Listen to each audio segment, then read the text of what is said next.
Welcome to Radical AI, a podcast about technology, power, society, and what it means to be human in the age of information. As always, we are your hosts, Dylan and Jess. We're two PhD students with different backgrounds researching AI and technology ethics, and welcome to Season 3, Jess. Yay! And to kick off this third season, in our first episode, we interview Alex Monea on the history of digital pornography and the suppression of sexual speech from LGBTQIA+ communities as we explore his new book, The Digital Closet: How the Internet Became Straight. Alex Monea is assistant professor in the English department and cultural studies PhD program at George Mason University. He researches data ethics and the intersection between computation and marginalization. And today we're just going to jump right into it. So here's our interview with Alex Monea on his new book.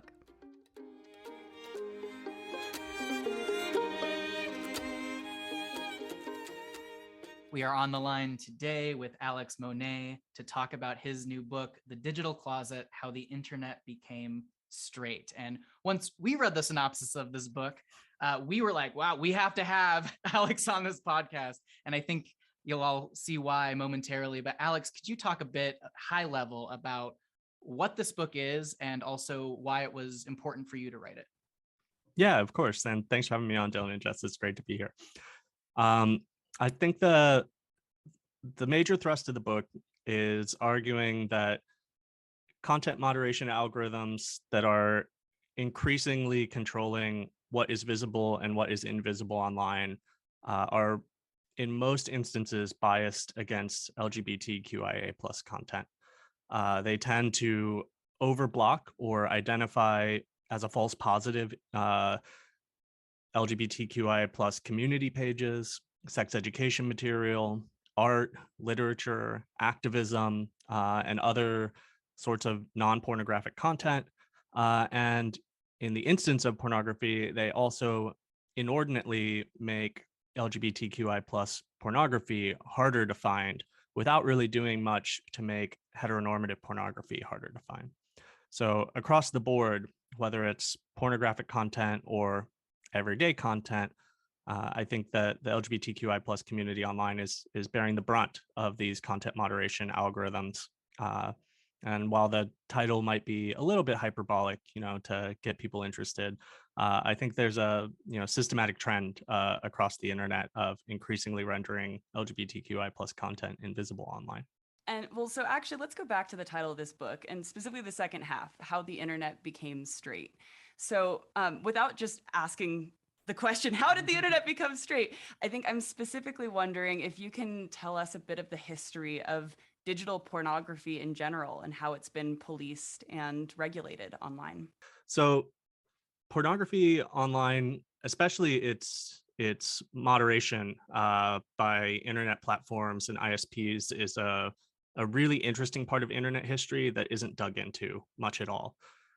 So for instance, Google, from its inception, has had a huge interest in understanding what pornography is, what signals indicate that a piece of content is pornographic, so that they can control when and where pornography shows up.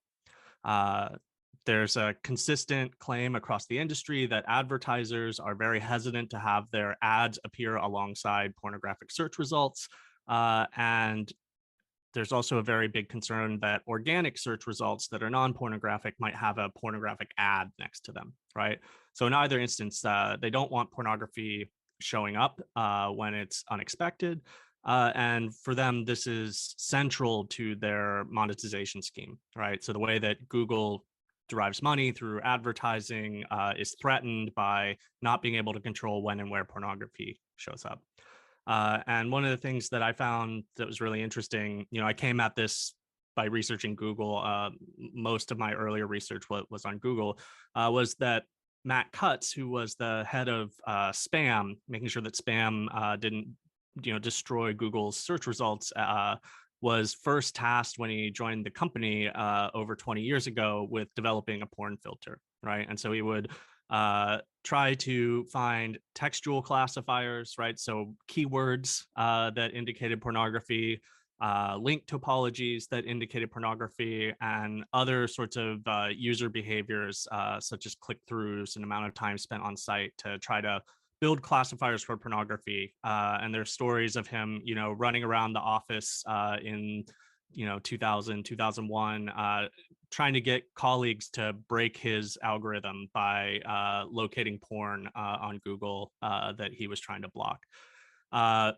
And so for 20 years, Google has been really invested in trying to control when and where pornography shows up, and it's linked to a lot of significant developments at the company. So their research into computer vision is actually largely developed in pornography censorship, right? So the algorithms that we use to tag photos in Google Photos, or to use Google image search, those algorithms all have their roots in porn censorship at Google. So it's been a historically very important but invisibilized aspect of running an internet platform that's been central to the business models of a lot of these companies as the web turned to an increasingly free service with advertising-based revenue generation, or what Shoshana Zuboff calls surveillance capitalism, right? And so I think you see it developing across the web. There's probably similar stories at all of these companies. And Jess, I think the shift really happens when you move from, I don't know, some people might call it a move from Web 1.0 to Web 2.0. I'd call it a shift towards platformization, right?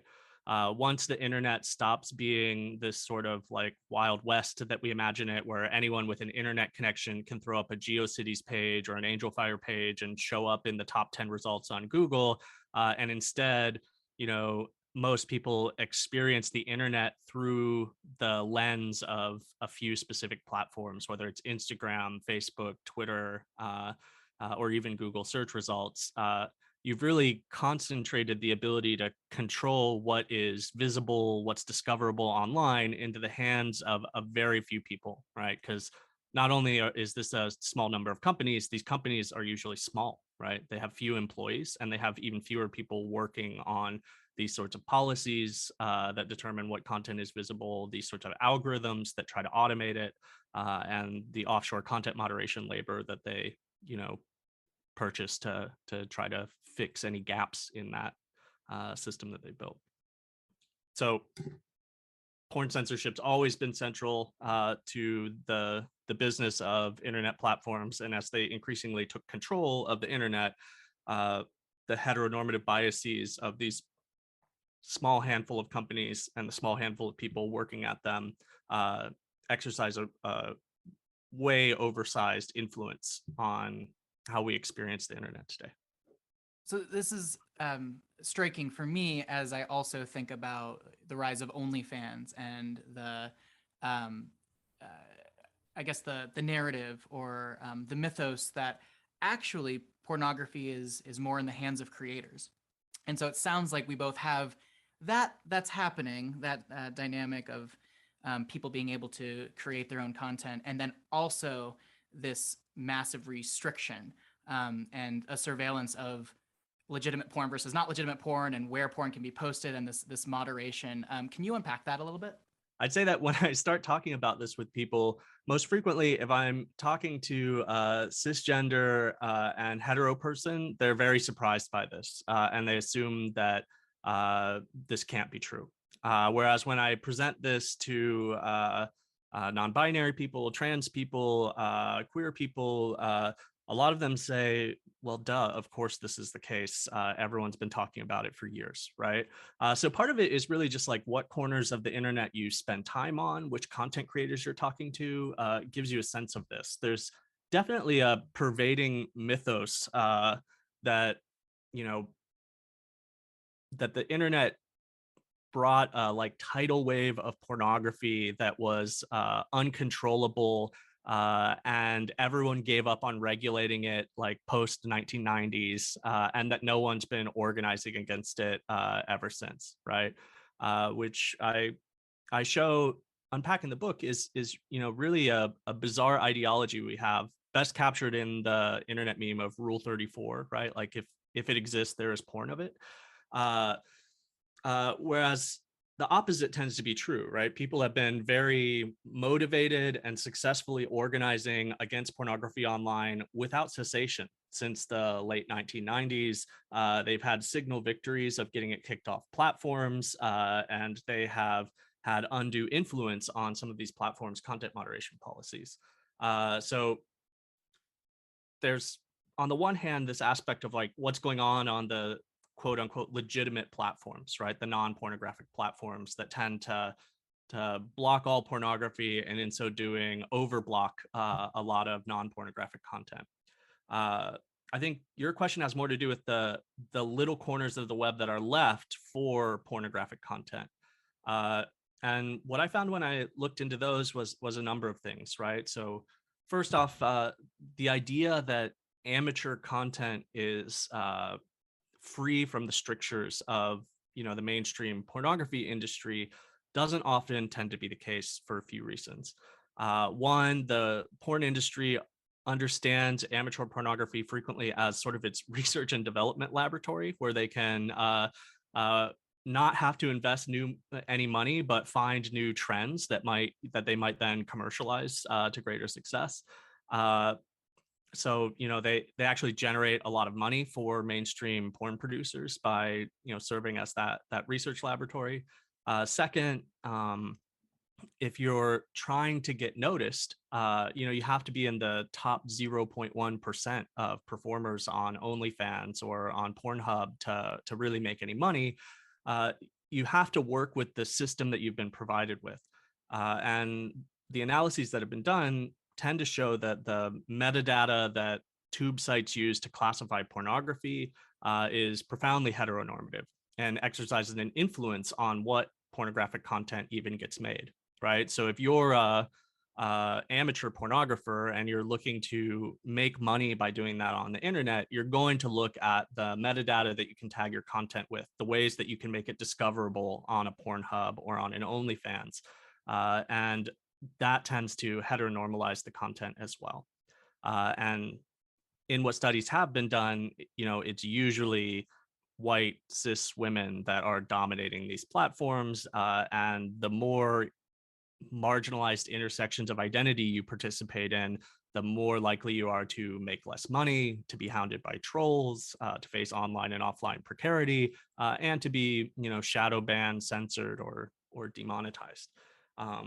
So there's a lot of different angles coming at it there, but I think the case is that a lot of these sort of corners of the internet where porn is left to exist because of the metadata structures, because they're small spaces that, you know, are easy to dominate by the highly invested, vertically integrated porn companies.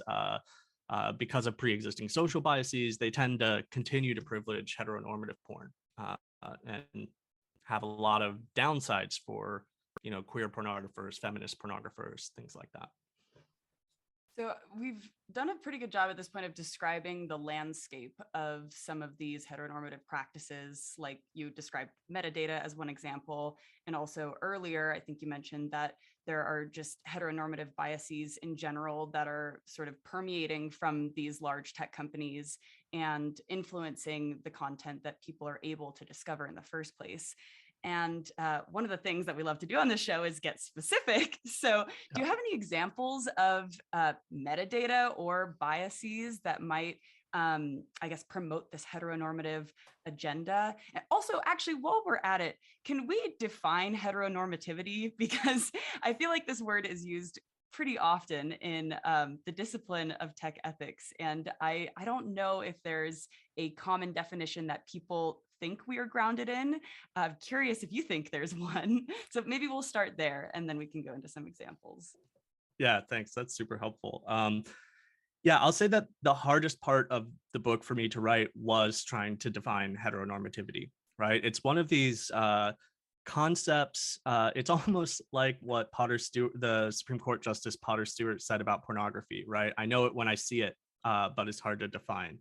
Heteronormativity is one of these sort of intuitive concepts that I think a lot of us have a grasp on and could maybe point out an example of it when it's happening, but trying to give a formal definition of it is quite difficult.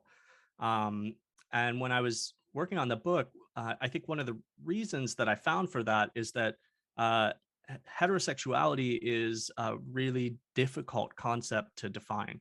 It's shot through with tons of internal contradictions, ambiguities, and that's part of its power, right?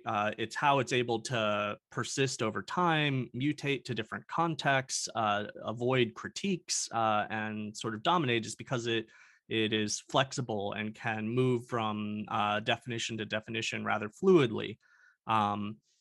So when you're thinking about heteronormativity, it's going to be things that privilege heterosexuality. And so you have to define what the hell heterosexuality is, which is sort of the trick, right? When the Puritans came to the US, sexual norms in the US were largely based around procreative sex, right? You weren't supposed to enjoy sex. You weren't supposed to have sex unless you're trying to create a child. And this sort of dominated sexual ethics in the US for, I don't know, 200 years. Of course, there were deviations from this and regimes of discipline to sort of keep people in line with this, but this is really the norm. In the 19th century, you have a sort of competing definition that starts to evolve, right? Originally, heterosexuality emerges in European psychiatric discourses to describe people that have an abnormal and unhealthy desire for opposite sex coupling, right? So heterosexuality is first used to describe men and women that can't stop having sex with each other when they're not trying to procreate.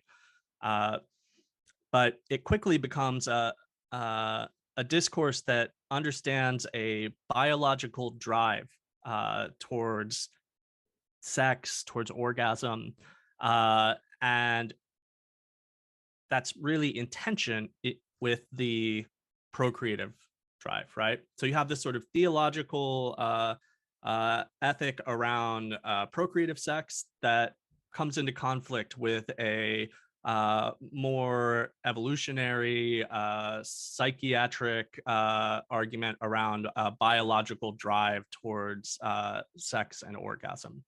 And the two sort of fuse into a compact or an agreement in the late 1800s and early 1900s, where it's understood that people have a drive towards sex. And primarily, this is understood as white, cisgender, middle-class men have a drive towards sex. And it is increasingly acceptable to funnel that into non-procreative sex. First, you can have sex with your spouse when you're not trying to procreate. Then there's some slippage and it becomes you can have sex with someone that you are in love with and intend to marry, but before you're married. And this sort of constant conflict between the procreative impulse and the like libidinal impulse is what continues to structure heterosexuality. And you keep reaching these agreements, right? One example I give in the book, right, is that I think you can see a really interesting example of this in the polyamory movement today, right? It's able to achieve more public legitimacy and visibility because it's couching the idea of multiple sex partners in the language of love and familial dynamics and long-term relationships. And so there's this sort of nexus between the nuclear family and procreation, between anatomical, like physiological drives towards orgasm, and between love or amorousness that sort of builds the center of heterosexuality. And I think a lot of the normativity is trying to push people into the cultural forms that gets understood through, whether that's through traditional gender roles, whether it's through cisnormative understandings of anatomical sex, or whether it's through understandings of what kind of sex acts are normal and where you can engage with them. All of that stuff tends to be way more flexible and contextual than this core of like procreativeness and libidinal desire. But because the concept ambulates between those two poles and is flexible to circumstances, it can take account of that, right? And so there's a lot of different things that define heterosexuality, or participate in heterosexuality, but aren't necessarily deal breakers, right? So like you can think of heterosexuality as being two people rather than multiple people. You can think of heterosexuality as being conducted in private rather than in public. You can think of it as being conducted with someone that's opposite gender at birth rather than same gender or non-binary gendered. None of these are deal breakers, and when you start applying it to concrete instances, you can quickly find contradictions that make no sense, right? So if we go with the standard definition of heterosexuality, if a trans man and a trans woman partner up, are they straight, right? They're heterosexuality has a really hard time explaining things like that, right? So it's just a really weird, vague concept that gets tied into the politics of race, class, and gender in concrete instances, and that really shapes how it's deployed and how the norms evolve. But the kernel has to do with the sort of ambiguous tension between the procreative impulse and libidinal sexual desire. Sorry, that's too long. No, that was great. It's super helpful. And one thing that I'm was thinking of while you were talking is identity in general and identity politics, and then also that transmission of non-digital identity, and then how that gets translated into digital spaces, including things like stigma. I was struck when you said, a lot of people aren't writing about this. And one of my questions, in my head is why? But I think my question to you is a bigger question of identity and identity politics. And maybe we'll look at the specifics of the alt-right is doing something here, and there are other politics that are at play. I know you use that as a case study. So maybe using that as a case study, let's enter back into digital identity and the specific identities that we're looking at, and why are these the ones that are continuing to be targeted in this space?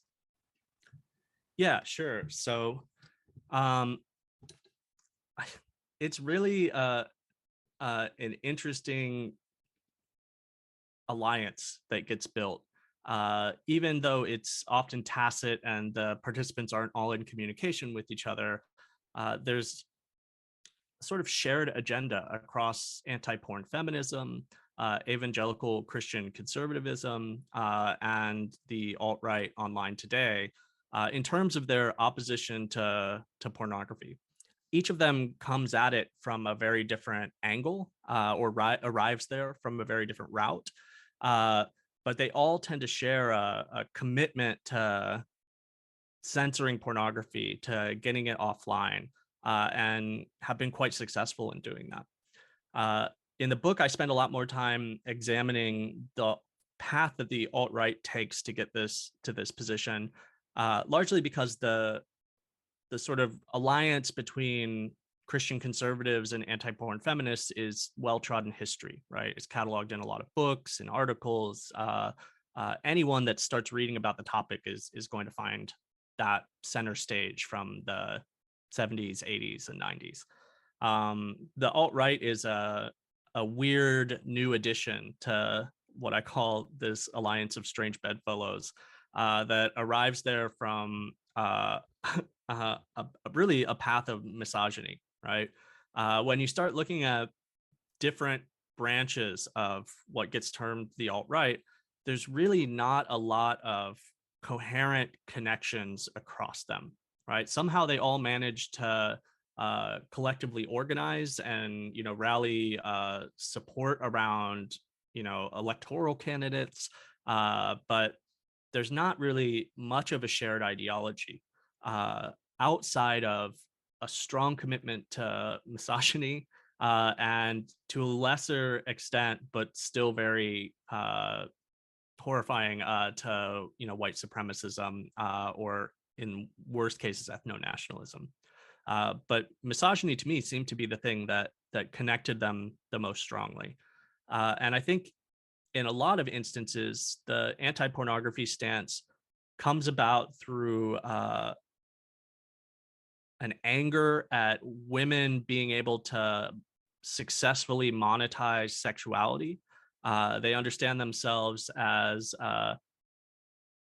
having a sort of natural claim to ownership over women's bodies and access to them for sex. And so the fact that not only are they not getting sex in the real world, but they're having to pay for it online really irritates them, right? And so that's a huge organizing trigger for a lot of these folks. I also see a lot of people talking about returns to the masculinity of yesteryear and traditional family and gender roles. And in doing so, they tend to bring with that a lot of cis and heteronormative baggage. And it's a major connection point with evangelical Christian conservatives, right? Returns to family values, returns to traditional gender roles. Proud Boys are huge on this, for instance. And so I think there's a lot of ways that they arrive at this anti-pornography stance, whether it's wanting to return to a nuclear family, whether it's wanting to assert their dominance over women and their right to access to them without paying, whether it's the fear that the fiscal empowerment that it brings will, increase the capacity of feminism to, destroy their rights or however they want to interpret it. They arrive at an anti-pornography stance and they organize around it frequently. So one of the things I cover in the book is what the alt-right called the Thought Audit. Thought, for viewers don't know, is an initialism that stands for that hoe over there. And it's used to refer to women that are attractive but assumed to be sexually available, right? And the Thought Audit for the alt-right was an attempt to systematically report sex workers online to the IRS for not paying appropriate taxes. Funnily, they found that reporting someone to the IRS is way more difficult than you'd think. You have to have like their social security number, their name, their address, all this information about them. It's like a 30-page document or something that you have to fill out. And the goal was to get a reward, right? If you report someone successfully to the IRS, you get like a 30% reward on the money they recoup. But quickly, the alt-right found that this was way too much work and that it wasn't having the intended effect. And so they pivoted and they started using web crawlers to crawl different sex work websites, including places like OnlyFans, to pull usernames and, most important, links to other sites, right? So most sex workers have to advertise themselves in clothing or within the community guidelines on major social media platforms, right? So like OnlyFans doesn't have a search feature. So if you want to drive people to your page, you have to have an Instagram and a Twitter and a Facebook or whatever, where you sort of produce content that is risque, but will be allowed to stay on the platform. And then you have to drive people to your OnlyFans page.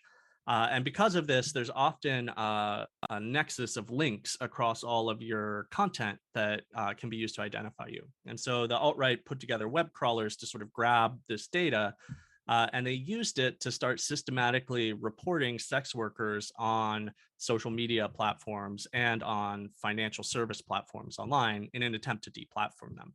And it was very successful, right? Although limited in its duration.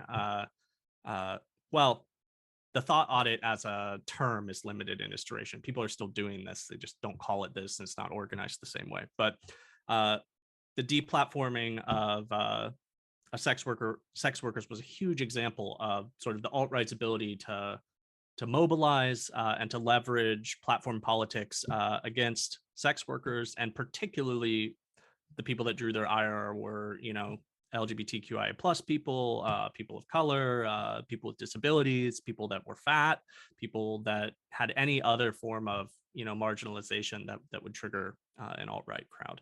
Yeah, let's actually pause on that topic for a second, because for a little while there, when I was hearing you describe these attacks against sex workers, it sounded a bit like there was just an urge for suppression of digital pornography in general. Mm-hmm. And until that last sentence that you said, I was curious about how this suppression impacts LGBTQIA plus folks specifically, more so than just anybody who falls outside of that group. And so I guess maybe bringing it back a little bit to technology specifically, something that you mentioned at the beginning of this interview that's one of the big topics in your book is content moderation.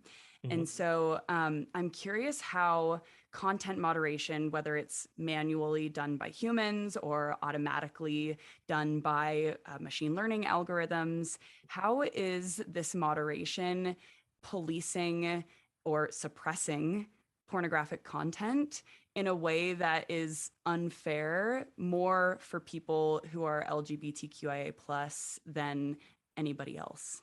Sure. And I think that gets at some of the heart of the new findings in the book. So I think there's two aspects here that you can look at. You can look at the algorithms themselves that are sort of automating content moderation online. And then you can look at the human element, the policies that are made, as well as the way that they're implemented by human content moderators, whether they're co-located with a company like Facebook or offshore in the Philippines or in India. As far as the algorithms go, the one that I had the most access to analyze was Google Safe Search, because Google opened up its computer vision algorithm, they call it Cloud Vision API, to developers.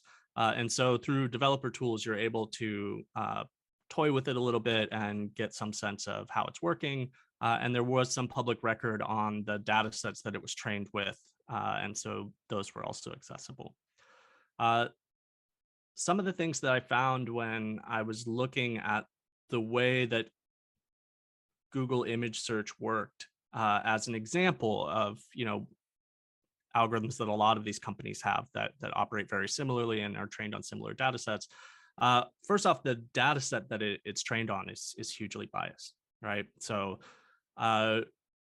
safe search, image recognition technologies at Google, things like that are largely trained on the dataset ImageNet, which was implemented in the late aughts and was basically a large repository of labeled images that you could use to train computer vision algorithms. It drew all of its ontology, right? The words that could be used to describe photos from WordNet, which is a similar set of synsets or language terms from the 90s. And both WordNet and ImageNet, because it draws on WordNet for all of its classifiers, are filled with heteronormative bias. So for instance, WordNet connects homosexuality to pedophilia and to bestiality in its ontology. It connects misogynation to interspecies breeding. It connects masturbation to self-abuse. It really is sort of a catch-all of historically leveraged anachronisms for slandering the queer community. All of those sort of get embedded in the ontology that is used in the data set that these algorithms are trained on. Additionally, when you look at the actual image data set, the pictures that are available that are training these algorithms how to see, you find more biases. So for instance, ImageNet contained a category for sluts. And the entire category is filled with what labelers thought were scantily clad women, and interspersed there are a few presumably trans women.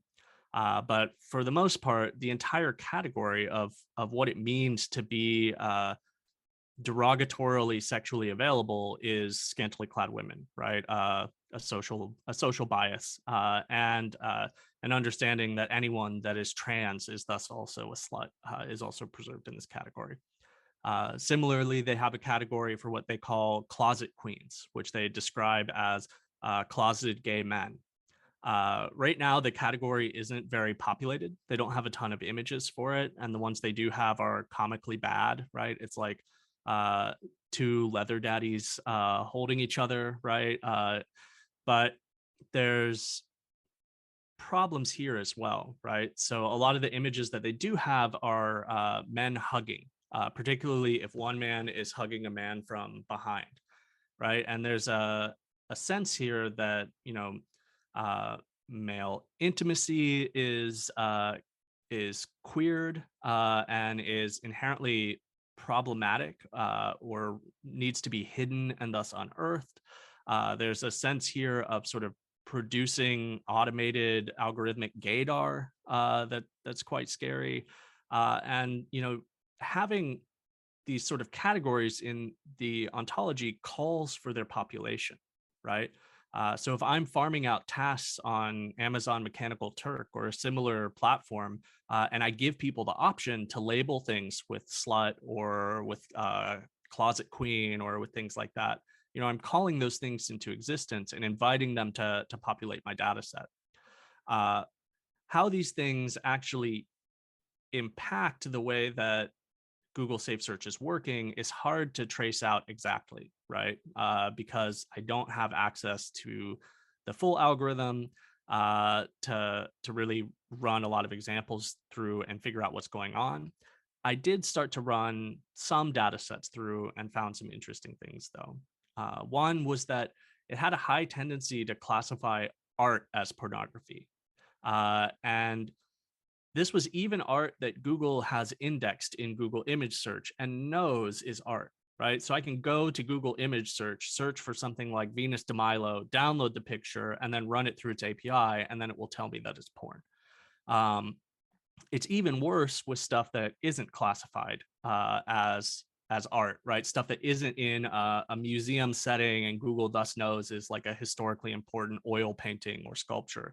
So things like community art or fan art or things like that. And that means that the classifier is much worse at distinguishing between pornography and art when it comes to community art, low budget art, fan art, things like that. And lots of historians of museums and of art history have demonstrated the sort of power relations that the museum holds in society as a legitimator of what constitutes art. And it's oftentimes at the expense of queer communities, right? And so one of the things that's clearly going to be happening is that community art and underfunded art and art underrepresented in museums like that from the LGBTQI plus community is going to be unduly censored. I mean, some of the other instances I found, it's harder to relate to an exact training mechanism in Safe Search, but there's tons of other examples of content being over broadly blocked. I'm also happy to talk about sort of the human end of moderation and the policies that companies like Facebook put into place to determine what's acceptable on the platform. Maybe we can do that through, I'm going to put my designer hat on for a second, where all this sounds really overwhelming. You have the social dynamic, you have the socio-technical dynamic, you have the technical, the recommender system dynamic. There's a lot of problems here. And I'm not going to ask you the obnoxious question, which is what should we do? But I'm going to ask you the obnoxious question of what do we do to begin to dismantle these systems? Is it the political organizing? Is it maybe the designers who are building out these algorithms and just awareness and education? Is it something that the consumers can do, or all the above or none of the above? partly I want to hedge on this and say that, I come at this from a privileged position. I'm a white male academic who views it from that perspective. And it really needs the contribution of a lot more folks than me, right? Even if that means them saying everything in the book I did is wrong and we need to start over. And so I'd really want feedback from listeners, from people on the street that are organizing, from sex workers on whether some of these are the right approaches. But I do try to outline some of them because I think that it's generous and important to do in a book, even if it's the point where you're most vulnerable, because you're most easily demonstrated to be wrong. And I think it is a mix of all of the above, right? I think these data sets are really pernicious because they oftentimes become benchmarks, and then it's really hard to change them in retrospect, right? So even if you want to change ImageNet now, it disrupts its ability to serve as a benchmark for comparing computer science projects over the past decade, right? So getting data sets right up front is hugely important. And I think that the hacker ethos that pervades Silicon Valley is detrimental to this, right? The idea that the best way to move forward is to slap something together and then patch it as it breaks is a problematic way to approach things that are going to become standards. And so I think investing upfront to build data sets the right way, to analyze them for bias, rather than just looking for the cheapest, most easily available thing and fixing it later, would pay dividends. I think doing that is going to require more diversity in the workforce. When you start looking at their policies, it's very clear that there aren't enough trans people in the room, because so many of the policies these companies make assume that anatomical definitions of gender are easy sort of starting points for building policy, right? Almost all of these companies have an understanding of quote unquote female nipples, right, as like the line you can't cross in terms of content on their sites. And when you have, trans people that are transitioning, posting pictures of their chest at each period during their hormone treatment, asking when they're being censored, it throws these sorts of policies into jeopardy. When you have men with gynecomastia getting censored for this, it really shows that these sorts of axiomatic tenets that they're taking wouldn't be there if they had better input at the beginning. So having more diversity on the teams, and not just at mid-level management, I mean actually on the research projects, as they're determining what data set to use, what parameters to use on the algorithm, what sensitivity is set it to, what accuracy constitutes a publishable or implementable result, things like that, I think would be helpful. From the outside, I don't know about you all, but I don't really trust Mark Zuckerberg to make the right decision, or Jeff Bezos to make the right decision. I don't think that a few billionaires are going to make social progress for us. And so I think we need watchdog groups outside of these organizations that collect data and that produce reports and that can effectively advocate for users, right? So in this instance, I would love to have an organization that collects data on queer content being censored online, produces reports on where it's being censored and why, analyzes the sort of impact it's having, and can hold these companies accountable in a language that they respond to, right? With some quantitative data. I also think that using our regulatory bodies more effectively to control this is important. Although you run into the problem there of, we also have to fix our democracy so that our regulatory bodies are responsive to our citizens. So you start running into bigger issues. I think that demanding that companies implement anti-censorship commitments would be an important step forward. And really, I mean, I'm probably more radical. And so I think about things like running ISPs and social media platforms as public utilities as advantageous, and kicking the billionaires out. I think really the movement ought to be towards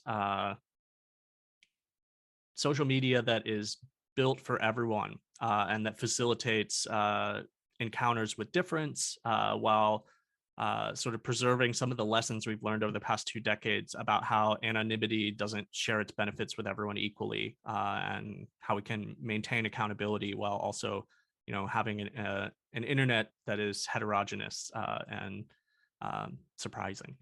Well, unfortunately, Alex, as usual, we could talk about this topic for a much longer time than we have so far, but we are reaching the end of our time. So I know you mentioned before if people are interested in this topic, but also if they maybe have other ideas for ways that we can improve the status of a lot of the themes that you mentioned in your book, is there a best way for them to get in touch with you or to connect with the research community that's doing this work?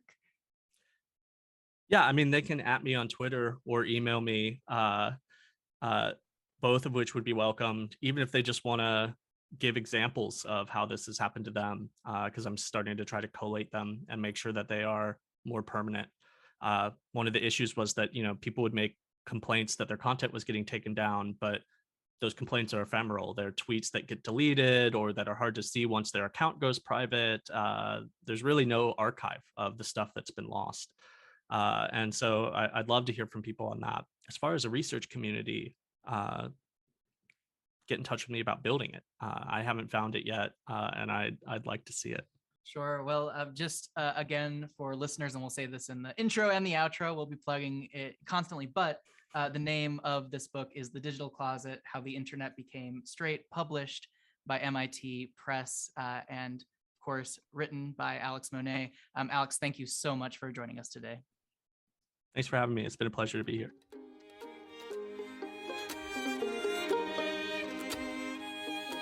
We want to thank Alex again for joining us today for this wonderful conversation. And as usual, now it is time for Dylan and I to debrief our immediate reactions and initial takeaways from this conversation, which, if you didn't know, we do at the end of every episode, at least for a few minutes. So, Dylan, let's do the thing that we do where we talk about our immediate reactions. And what's yours?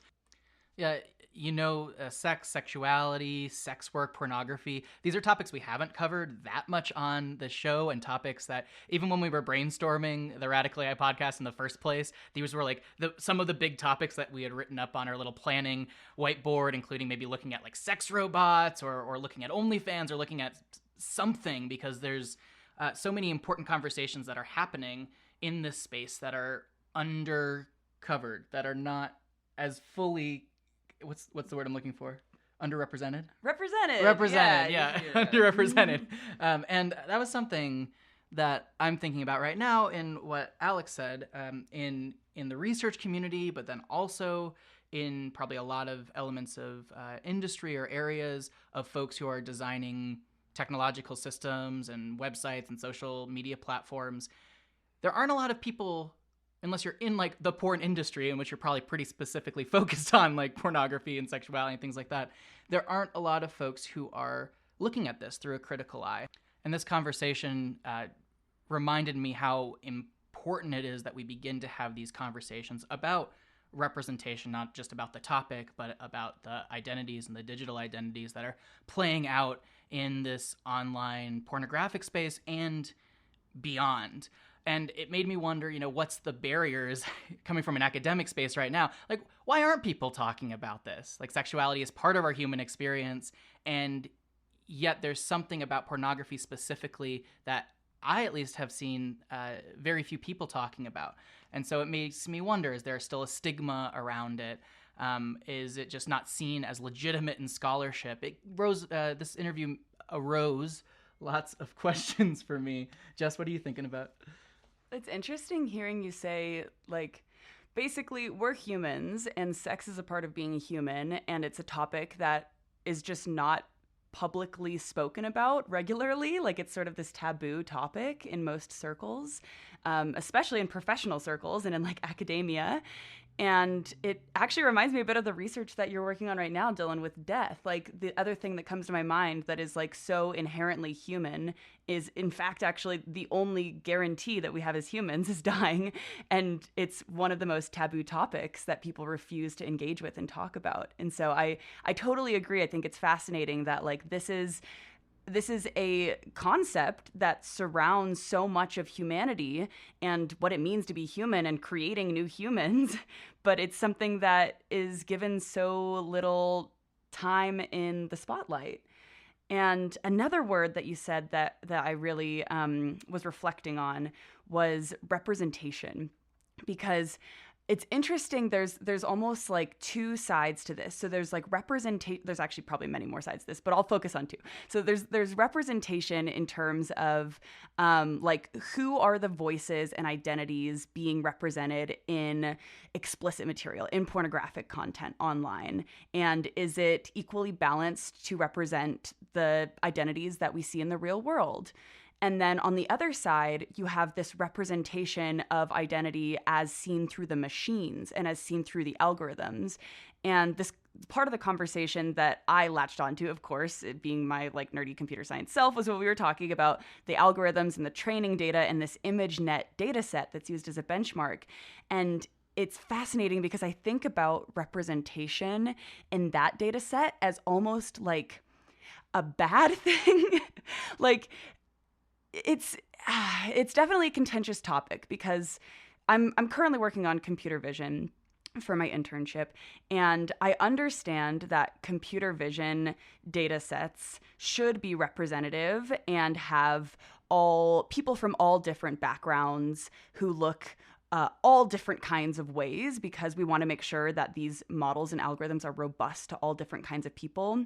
But when we're annotating these data sets and attempting to categorize these people, it's almost like representation isn't great if the annotations are malicious.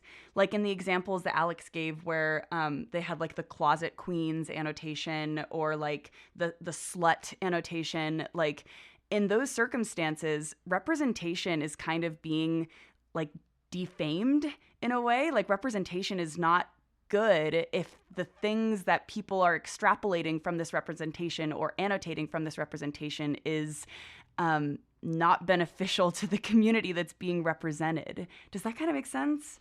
Absolutely, and it points to the massive complexities and systems that are at play here, both technical and then also social. And one of the parts that also stood out to me of this interview is that even these annotation categories are not acontextual. They're not coming from, they're coming from a history, right? They're coming from a social history that is, I guess, millennia in the making, that has encoded over time different understandings of sex and sexuality. And obviously there's a huge diversity across the world and across time and space about what sex looks like, what it means, what it signifies.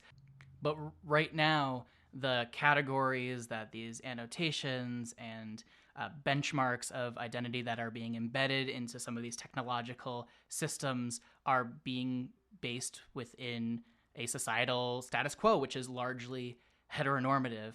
And I think it's really important for all of us, folks who are studying this, as folks who are designing these technological systems, to remember that we are living in a history, which also means that we have agency in determining what the future is of some of these categories. But the work can't just happen in the technological space, although that's an important space for us to work. It also needs to happen on a broader societal space. And it is interesting, like thinking about ways to solve this and going into, I guess, like the tail end of the conversation that we had with Alex, because I agree with a lot of the ideas that he had. Like, I love the idea of coming up with more robust benchmark data sets and better annotation guidelines that are less Western-centric, that are less heteronormative, a little bit more inclusive, that definitely don't include like a slut category, for example. It would be a great start. But he's totally right that these data sets are so entrenched and ingrained in the foundation of the machine learning research community, and even the practical community that lives within industry is using these data sets as benchmarks to test their own models as well. It's been used for so long that it's so hard to convince people to change these data sets or to come up with a new one or to retroactively go back and modify and alter the research that was conducted with these data sets. And so I'm sitting in a space of like hopefulness for the future that we have good people working on this sort of problem and coming up with new annotation categories that are more inclusive and new benchmark data sets that are more robust and have been tested for like ethical harms. But I'm also skeptical that this is a change that will happen anytime soon, because it's going to take a long time for people to adopt these new data sets that are more robust, and then an even longer time for that data set to be trusted as a benchmark and to be used for long enough to be compared to other data sets and to be able to use to compare models in the way that benchmarks are used. And one thing I'm thinking a lot about is the role of the consumer, in this case, especially the role of the pornography consumer, because if you look at the numbers of people who consume pornography on a daily basis, and I'm also thinking especially folks who are coming of age in their teenage years and some of the representation that folks are seeing, it really makes a difference. And so one question that I'm still sitting with is, how do we ethically consume pornography, or is there a way to ethically consume pornography as it's currently represented in our technical system? So I'm just sitting with that, but I know we don't have that much more time. So Jess? And of course, as we promised, we do have information on how to obtain this previously aforementioned book that we are raving about in this episode. So if you would like to get yourself a copy of Alex's book, we would like to direct you to our show notes page, where you can also find more information on today's show in general at radicalai.org. And on the show notes, you'll find a few links to either purchase the book through MIT Press, to purchase the book through Alex's personal website, or if you would like to purchase the book through a local indie bookstore near you, there is a nifty little tool that we have linked on our site to help you find the place closest to you to do that. Again, welcome back. And welcome to season 3. We're so excited for the lineup of episodes that we have coming to you monthly at this point, unless there's any special bonus episode surprises, which we will see. But as always, if you enjoyed this episode, we invite you to subscribe, rate, and review the show on iTunes or your favorite podcatcher. And of course, as I just said, catch our regularly scheduled episodes. Join our conversation on Twitter at RadicalAIPod. And as always, stay radical.